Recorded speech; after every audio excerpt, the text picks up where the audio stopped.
Good morning. This is Norma Cowie for this week's Wednesday Norma Talks. Last week, I went over my sad mad sheet and a question was asked of me. How does one release anger? There's a couple of ways which I utilize quite a bit. So I'm going to I've written something up here. So I'm going to read, and I don't like necessarily reading things, but I'm going to read what I wrote. First, accept your anger. And with it, the feeling of helplessness. And that's what most people miss. They just know they're angry, but they don't go deep enough to realize what they're really helpless about. And this is when you don't want to accept what you feel. And it's really, a lot of it is because we're not really taught how to understand your feelings or what they are. So let's go over the steps again. 1, there is a situation in your life which you do not know how to make it be the way you want it to be. The result is you feel anger because you can't change it. And also remember, you may choose to be sad, depressed, which is the other side of the coin. But really, you are feeling helpless because you don't know how to make it the way you want. So this does kind of talk a little bit about how we can get stubborn or set on something rather than being more flexible and accepting. Now, this situation happens in a lot of different scenarios. The answer is the situation must be accepted 100%. It is what it is. Once you accept it 100%, and most people do not accept 100%. They may even be 98 or 99%, but it needs to be 100%. Once you do that, one of two things happen. A, you accept it won't change and just let it go. Or B, by accepting it is the way it is, 100%, you come up with another solution to the issue. One you would not have thought of before because the mind is not creative on its own and it just keeps repeating the same thoughts which will make you feel angry. I agree, the feeling of being stuck and frustrated, angry because you're not having life give you what you want is not pleasant. But the alternative of being able to accept what is in front of you 100% is freeing. You are free to allow your creative self to work on a solution or answers begin to pop into your head, or you will ask different questions, which will then give you different answers. Plus, if you feel the angry energy inside, if you can disengage enough so that you're able to feel it, put it into a color, a shape, then you can begin to release that block of energy. Releasing blocks of energy is something that I do a lot, not only for myself, but for my clients. And there's many different ways you can address clearing energy. Large part of my practice is about that for people, clearing blocks, which is blocked energy, is blocked awareness, blocked thoughts. But when we're talking about clearing anger, I have utilized for years a system called an energy release exercise, which I send out to my clients very readily when they have a lot of stored parental energy, spouse energy, kids energy, old lovers energies, all of those things. Any of those other people's energies, we really do not need within ourselves. And so we need to be able to clear them and let them go. And for those of you that are interested, if you really do want to know more about how that exercise works, which I'll go over in a minute, is I do have it listed on my website, and I can send that to you via the email. And it works. I utilized it so much. It was such a big help in my life because I always knew that I had to clear out energy. And although I had created a system, when I learned this particular system from another teacher, I just found that was the key for me in so many ways. But let's go back for a minute about looking at the energy. You have an anger built up inside you. And if you can look at the shape, and this is how I began to learn about feelings many years ago, I would go inside and I would say, what color is this? What shape is it? Where in my body is it? What would happen if I change the shape? What would happen if I move it in my body? And so I began to get an awareness. And then when I learned that all I had to do was move that outside of me and release that. And always, when you're releasing energy, you need to replace it with something. And because I was very connected to universal love energy already, I began to replace that so that always there was energy. It's like thoughts. If you take a thought and you don't like that, I have what I call a freeze, evaporate, and replace. And so you have a thought that you don't want. You freeze it in space and time, you evaporate it, and then you replace it with a thought that you want. If you do not replace it, you could evaporate it a million times, but your mind just replaces it with what it knows. You must always replace energy, whether you're clearing your anger, whether you're clearing your sadness, whether you're clearing thoughts, whether you're clearing any other emotion that gets stuck. Because stuck energy blocks you from creating what it is you want, where you want to go, and what you want to achieve. Now, sometimes what happens, I want to go back to that point where I talk about you're not creative. You need to have your emotional and mental energy equal so that the creative part of you can come out to find solutions. You know, we talk about thinking out of the box. So often I find clients have this understanding of what life is, and it's all in a box, like it's supposed to be this way. Who said? Who said that life is supposed to be this way and no other way? Parents, sometimes, churches, other philosophical teachers, maybe even metaphysical teachers like myself. But really, life is open-ended. It's what we make of it. It's what we choose to do with it. It's what we choose to create.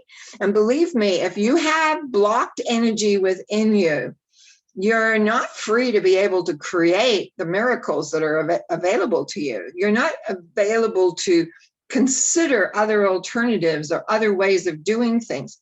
There is a tendency, and I fall into that sometimes myself, we get in a rut. This is how life is. This is what I'm doing. This is where I've led. And then all of a sudden you realize, hold on a minute.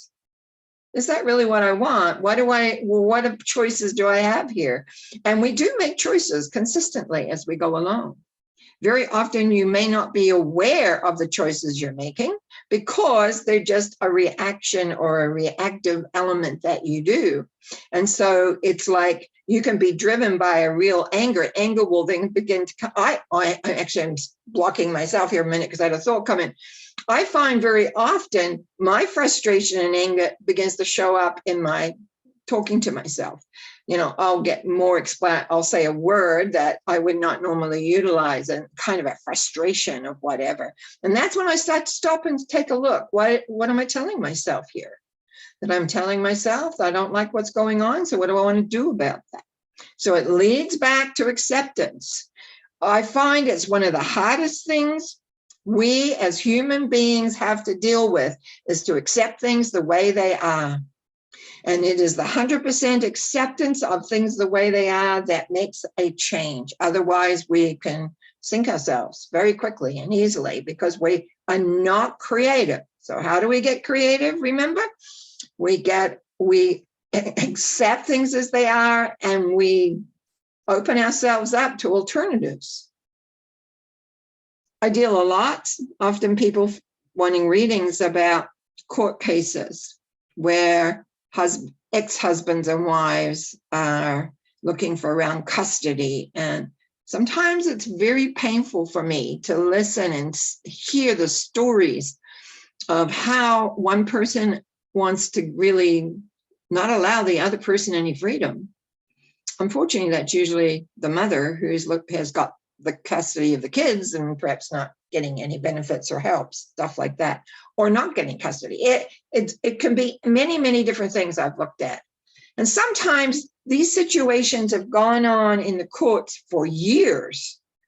And I find that for myself, how come it goes on for years? I thought judges had an ability to be able to distinguish, etc., when someone is not being honest. But obviously that's not true, at least not always. But what I'm getting at is, how do you accept that, and the frustration level, and what I have found, the people that carry on in their lives is they accept, this is the battle that I'm involved in, and I will just carry on and do what I got to do until it gets resolved. The ones that have the most difficulty are the ones that are very, very, very, very, very upset about not getting how they want it to be. They're upset at the person they were with. They're upset at life generally. They're upset at the judge. They're at the lawyers. And it's just their lives become tremendously, what do you call it? Angry everywhere.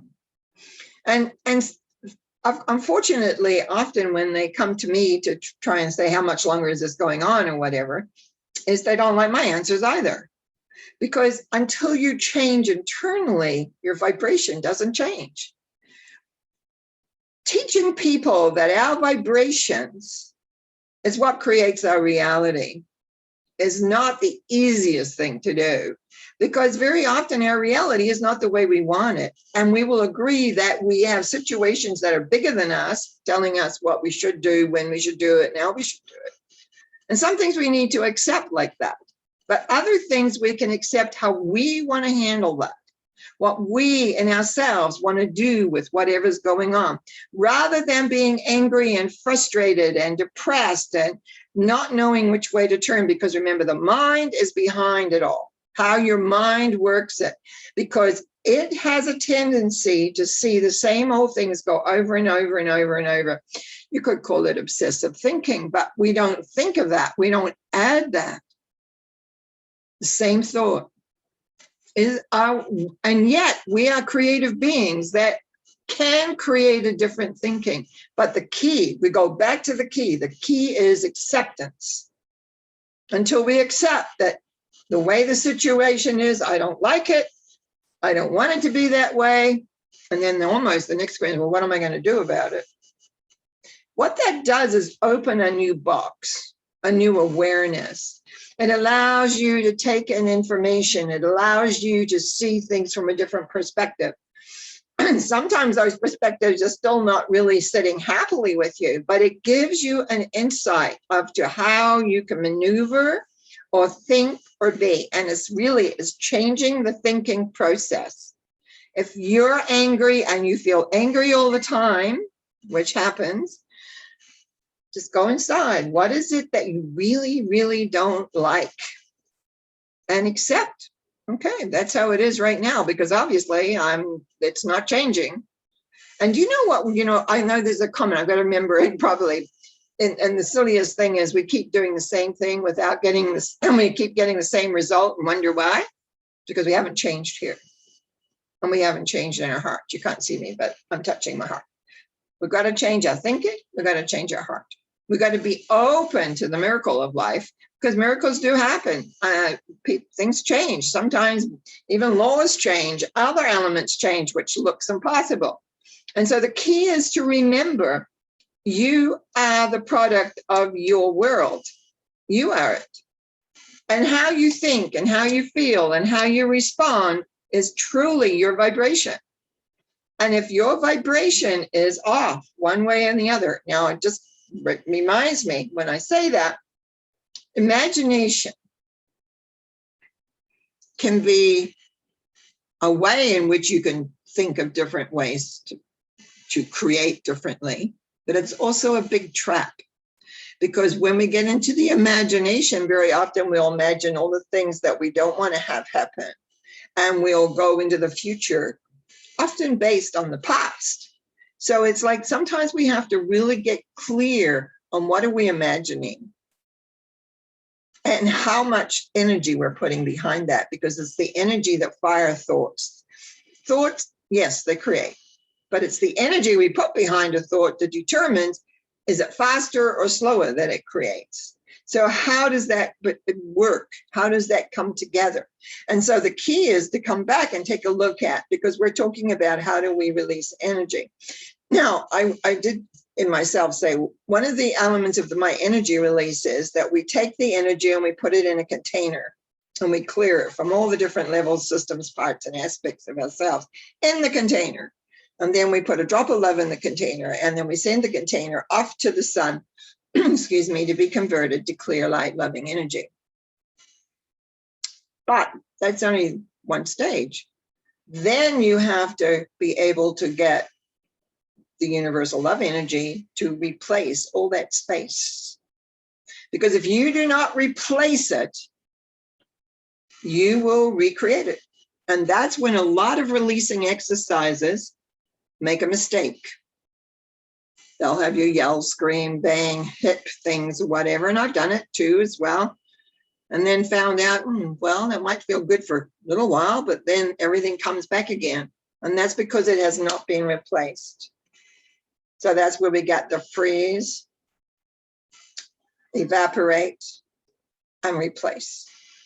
We must replace the energy that is created. So if you're feeling angry, if you're feeling depressed, that is an emotional energy that's stuck within you. And that needs to get addressed one way or the other. If you don't feel that you can do it, but find a professional like myself to have them help you through relieving it and clearing it. I have some very good techniques where people don't have to do too much, and I just clear out a lot of stuff for them. And it gives them a sense of freedom and an ability to be able to move ahead. Because it's not just about somebody else doing it, it's about educating how the mind, how your systems, how everything comes together. And so what I'm going to ask you to do this week is really think about, how are you handling your feelings? How are you handling them when they move into emotions? Feelings are what comes through. And if we can name your feelings, the body feels heard. If you don't want to feel that, I don't want to feel that I don't have anything to do with that. And often we'll do that in the beginning of being angry because it'll come through as a frustration. What happens, it becomes what we call an emotion, because it's like a little rock you've got now. And until that gets addressed and cleared, it'll form more rocks until you become, instead of a nice, easy, clear river of life, you've got all these, it's a river that's like white water. So your life's like white water. It's one thing after the other, and then you go overwhelmed because why is my life like this? And we have to go right back. What was it that you did not address? What is it that you did not let go of? What is it that you did not release and or change the energy where you are connected more to what I call the universal love source? So think about that this week. Think about how that looks and how that works. And no, there are techniques out there, many, not just the ones I use. There's other techniques where you can let go of those anger feelings, frustration feelings. But remember, underneath the anger and is really the helplessness. And that's what most people don't get to. It's okay to admit you don't know what to do.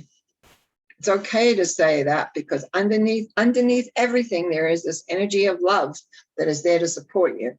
And when you realize that, everything falls into place. So a big breath as we let go all our frustration and anger, and we accept 100% that we can become clear and we can work with our lives no matter what the frustrations are, and know that the love is always there for you. Thank you for watching. Thank you for your subscriptions.